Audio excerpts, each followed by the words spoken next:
Om Swastiastu. Selamat pagi anak-anak kelas 9.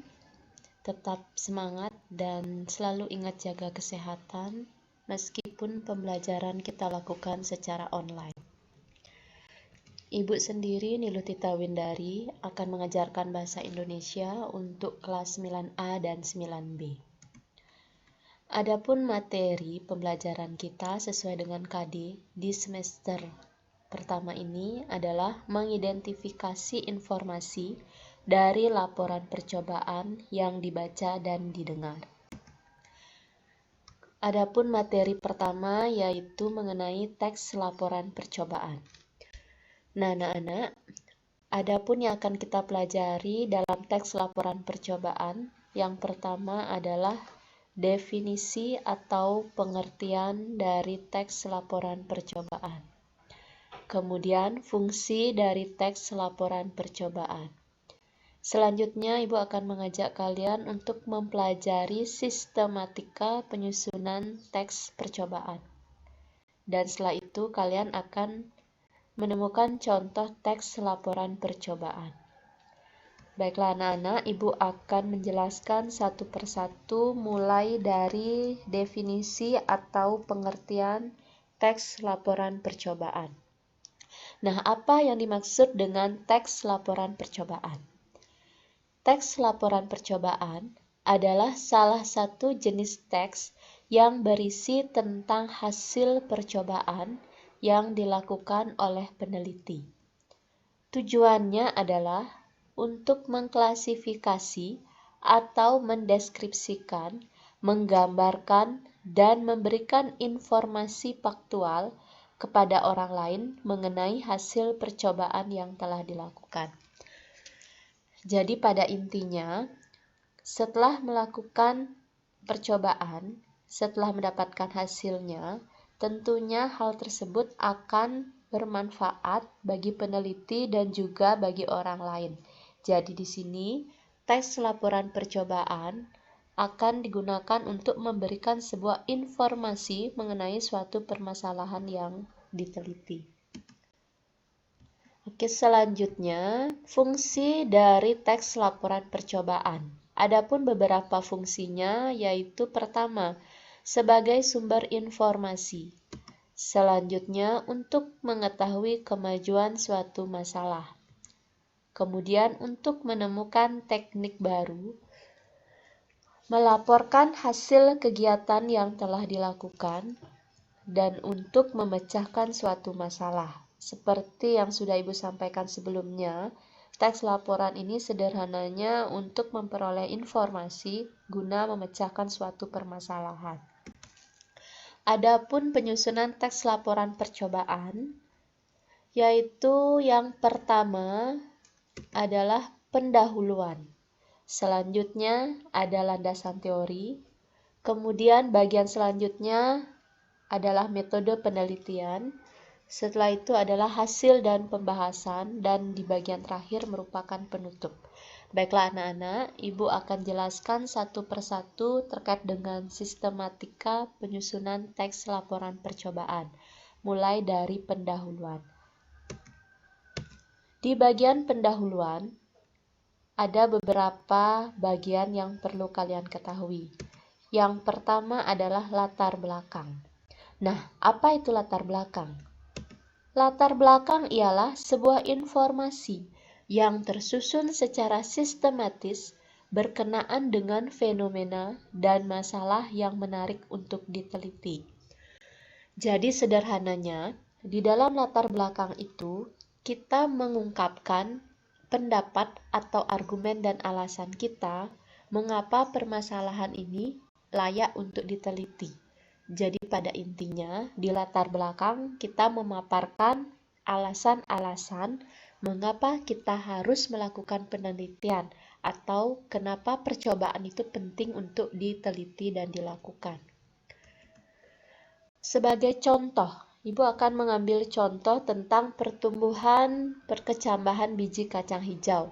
Mungkin di latar belakangnya bisa kalian lihat seperti di layar, contohnya seperti ini. Tumbuhan merupakan makhluk hidup yang berperan sebagai produsen di muka bumi ini. Ada beberapa faktor penyebab pertumbuhan dan perkembangan pada tumbuhan, yaitu faktor internal dan faktor eksternal. Faktor internal adalah faktor yang berasal dari dalam tumbuhan itu sendiri, sedangkan faktor eksternal adalah faktor yang berasal dari luar tumbuhan, seperti cahaya matahari. Yang akan dibahas adalah pengaruh cahaya terhadap pertumbuhan tanaman. Oleh karena itu, kami mengadakan eksperimen untuk mengetahui apakah benar ada pengaruh cahaya matahari terhadap pertumbuhan kacang hijau. Nah, sederhananya, contoh latar belakangnya mungkin seperti ini. Ini Ibu hanya menyampaikan secara singkat, tetapi nanti ketika kalian akan melakukan sebuah teks laporan percobaan, di dalam menyampaikan latar belakang, kalian bisa membuatnya menjadi beberapa paragraf dengan alasan-alasan konkret dan alasan-alasan yang benar-benar menuju kepada dilakukannya suatu penelitian. Selain latar belakang, di dalam pendahuluan juga ada rumusan masalah. Lalu apa yang dimaksud dengan rumusan masalah? Rumusan masalah merupakan pertanyaan atau kajian dari permasalahan yang ingin kamu teliti. Jadi di sini kamu ingin tanyakan apa hal-hal yang terkait dengan penelitian atau percobaan yang akan kamu lakukan. Jadi pertanyaan-pertanyaan itu akan kamu rumuskan di dalam rumusan masalah. Jadi, berdasarkan uraian tersebut sesuai dengan latar belakang, adapun rumusan masalah yang akan dikaji dalam laporan ini adalah bagaimana proses perkecambahan tanaman kacang hijau. Kemudian, di dalam pendahuluan, setelah rumusan masalah, kalian akan bertemu dengan tujuan penelitian. Lalu, apa tujuan penelitian? Adapun tujuan penelitian adalah untuk mengetahui proses perkecambahan tanaman kacang hijau. Ini sesuai dengan rumusan masalah yang diajukan sebelumnya. Jadi pada intinya, di dalam tujuan penelitian, kamu akan mencari atau merupakan jawaban dari rumusan masalah. Apa yang dituangkan atau dikaji di dalam rumusan masalah, itulah nantinya yang akan kamu gunakan sebagai tujuan dalam penelitian. Karena tujuannya adalah untuk menyelesaikan pertanyaan dari rumusan masalah. Oke, selanjutnya ada landasan teori. Nah, apa sebenarnya yang dimaksud dengan landasan teori?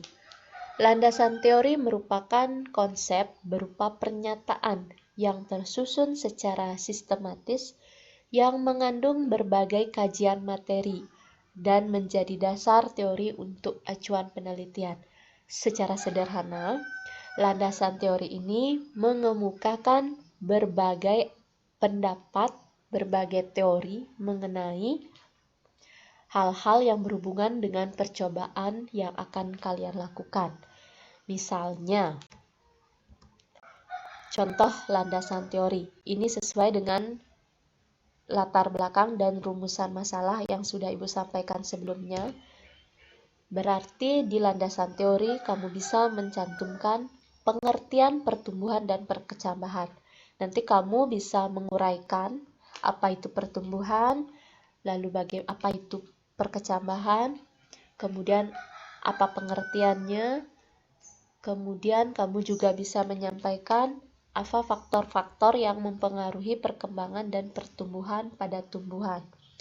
Nah, itu bisa kamu gunakan sebagai landasan teori untuk laporan yang akan kamu lakukan. Setelah itu ada bagian metode penelitian. Metode penelitian merupakan suatu cara atau proses ilmiah dengan tujuan memperoleh data dengan kegunaan dan tujuan tertentu. Jadi, di dalam penelitian atau percobaan yang dilakukan, metode ini adalah cara yang akan kamu gunakan untuk mendapatkan hasil dari percobaan yang kamu lakukan. Sebagai contoh, dari metode penelitian, misalnya pengumpulan data bisa kamu lakukan dengan menggunakan metode observasi dan teknik internet.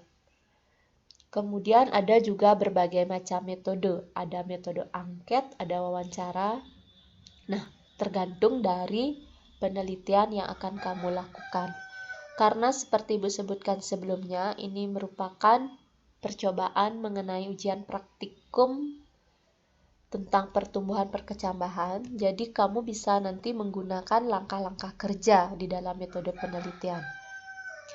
Misalnya menggunakan beberapa tabel untuk mencatat bagaimana perkembangan pertumbuhan biji kacang hijau dari hari ke hari. Selanjutnya, setelah metode penelitian, ada hasil dan pembahasan.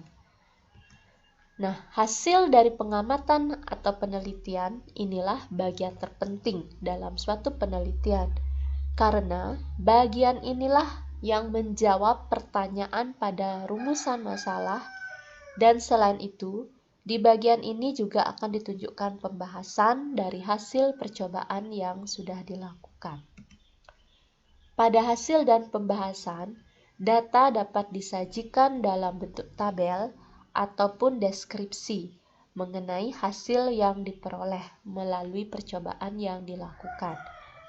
Jadi, seperti yang sudah Ibu sampaikan sebelumnya, ketika di dalam metode penelitian, kamu sudah membuat langkah-langkah dari penelitian kerja tentang tumbuhan kacang hijau, nanti hasilnya bisa dicatat di dalam tabel, kemudian kalian letakkan di dalam hasil, dan nanti bisa kamu berikan deskripsinya, dan kamu akan memberikan pembahasannya. Bagaimana perkembangan biji kacang hijau itu dari hari ke hari. Nanti kamu akan paparkan di dalam bagian ini terkait dengan hasil yang sudah kamu peroleh dari penelitian pertumbuhan kacang hijau tersebut. Selanjutnya bagian terakhir yaitu bagian penutup.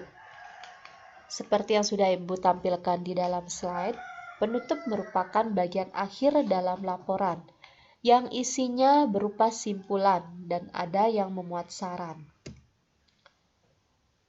Simpulan merupakan bagian dalam penutup yang mencantumkan tentang intisari dari hasil dan pembahasan laporan yang sudah kamu tulis. Jadi Bu contohkan di sini, dari hasil pengamatan, tumbuhan kacang hijau di tempat gelap memiliki pertumbuhan lebih pesat dibandingkan tumbuhan kacang hijau yang berada di tempat terang karena adanya faktor hormon auksin. Nah, ini simpulan Ibu buat secara sederhana sesuai dengan hasil dan pembahasan yang telah dikaji pada laporan. Kemudian yang ini merupakan contoh teks laporan percobaan. Nah, anak-anak kelas 9, Ibu tidak akan menyampaikan contohnya di dalam slide, tetapi nanti ini akan terlampir di dalam LKS Bahasa Indonesia. Kalian bisa perhatikan lebih jelas di sana di halaman 3 sampai halaman 9. Nanti kamu silakan membaca dengan cermat bagaimana langkah-langkah dari sistematika penulisan laporan percobaan. Nanti kamu bisa baca di sana. Nah, sekian yang bisa Ibu sampaikan terkait dengan materi laporan percobaan.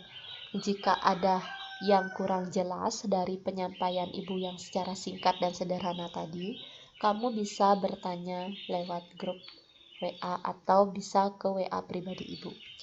Sebelum Ibu akhiri, ada pesan kata yang Ibu ingin sampaikan kepada kalian. Tolong diperhatikan dan didengarkan dengan baik. Anak-anak, janganlah bertanya apa yang terjadi jika sesuatu tidak berhasil. Namun, bertanyalah apa yang akan terjadi jika kamu berhasil. Semoga bermanfaat. Selamat belajar di rumah dan tetap semangat. Dan ingat, tetap jaga kesehatan. Akhir kata, Ibu tutup dengan Prama Santi. Om Santi Santi Santi Om.